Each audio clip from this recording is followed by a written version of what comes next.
The news of Europe as it occurs.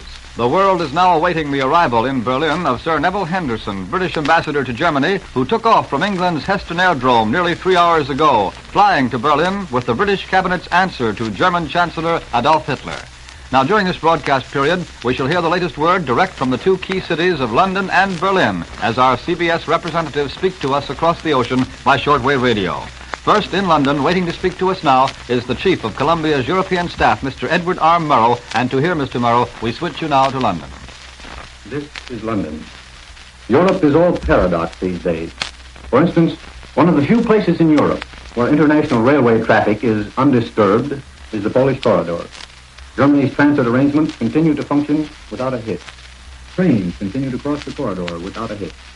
And Germany is said still to be sending military transport over the line. Now, here in London today, the Chinese and Japanese ambassadors called at the Foreign Office. And they called together. And that's something that London hasn't seen for a long while. It's also just been announced that Germans have been instructed to leave Hong Kong. Croydon Airport will be blacked out tonight. And the Admiralty have forbidden the use of wireless transmitting apparatus from any seagoing ship in British territorial waters. And I should not be surprised to see certain steps taken during the next 24 hours to establish what would be called a voluntary censorship over certain other forms of communication. The first defense orders, or decrees, were issued here today. They cover a lot of territory. Power is given to order compulsory evacuation for both people and animals. In other words, if the government says go, you've got to go whether you like it or not. Compulsory billeting is provided for. And that means that if you had a house in the country with an extra room, the government might bill it without your consent 2 or 3 people in that room. Private premises may be taken over. Traffic on the roads may be regulated. And the carrying of cameras will be prohibited in certain areas. And there's another provision. It states that no person shall have under his control or liberate any racing or homing pigeons. Prices of foods and other commodities may be controlled. And the dispatch from the United Kingdom of material other than that handled by mail may be controlled or stopped altogether. There are more than 100 separate items in the list, and there will probably be others to follow. Well, those surprising Russians are still handing out surprises. Voroshilov, the war minister, says there's no reason why Russia should not supply the Poles with arms and materials, just as the Americans, and incidentally the British, have been supplying them to Japan for the last 2 years. The feeling is growing here that the agreement with Russia may, in the end of the day, do Germany more harm than good. We shall probably have more information on that point after the speeches in Moscow tonight. As you know, the House of Commons meets tomorrow at 2:45 London time. And I can tell you that the Prime Minister is being urged very strongly not only to outline the recent exchange between Hitler and the British government, which so far remains a secret, but he has today been urged by certain opposition leaders to tell the whole story of the breakdown of negotiations with the Soviet Union. If he does tell that story, we shall be in for further surprise. Mr. Chamberlain has been told that Parliament will provide a good sounding board, that a full, complete statement would convince doubters that he has no appetite for personal government and is prepared to defend Britain's action in the open. Of course, what he says will, in large measure, depend whether or not will depend upon whether or not he has received Herr Hitler's reply to Britain's message, which Sir Neville Henderson is now taking to Berlin by air. On the whole, I should say that the possibility of avoiding war has not increased during the day. Government circles are, in fact, exceedingly pessimistic. But there is a general belief that the strategic position is improved, that Hitler is hesitating, that the Russians may betray the Germans.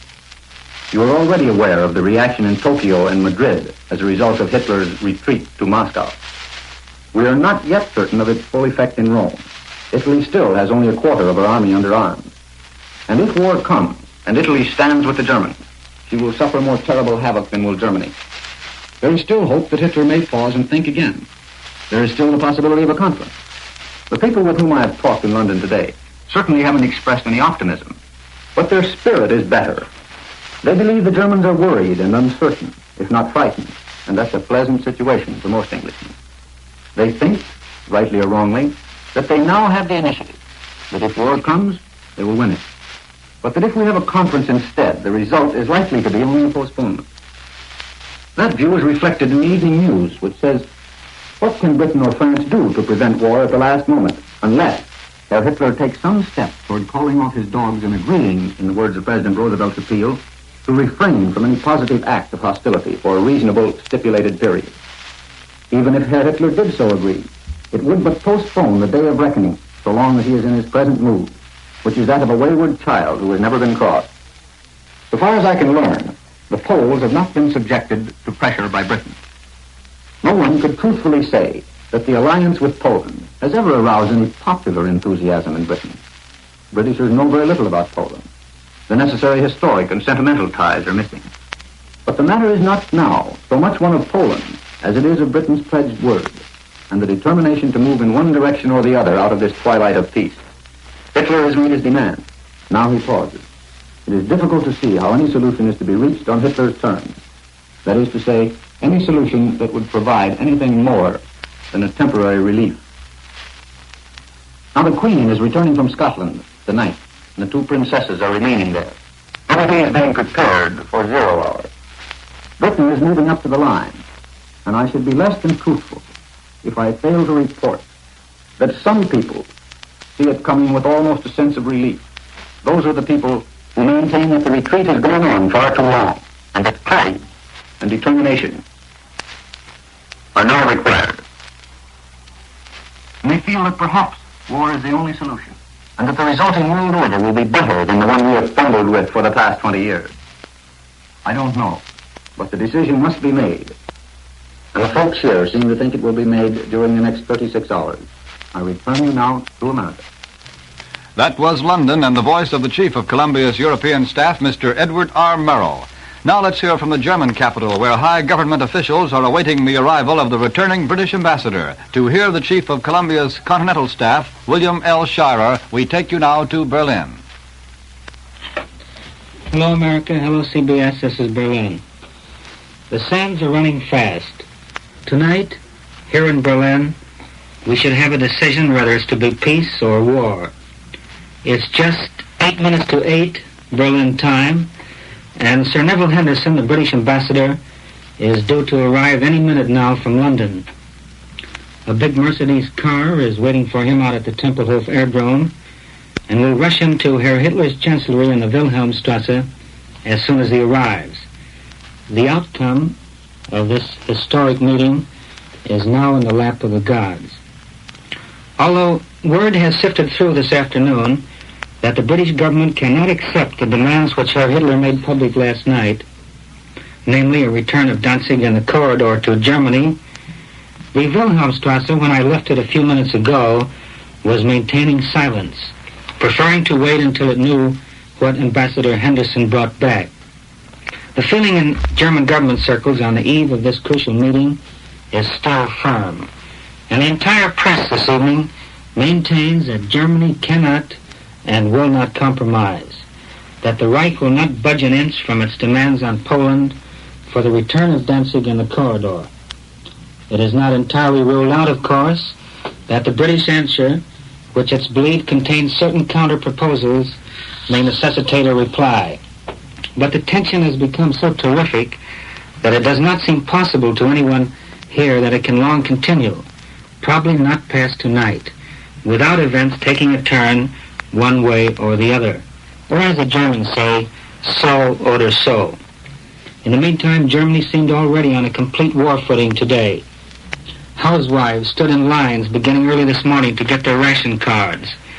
It was the first time since the war that these cards had made their appearance, and the people who had hardly believed a couple of days ago that war was possible certainly looked grimmer as they stood patiently waiting for their cards.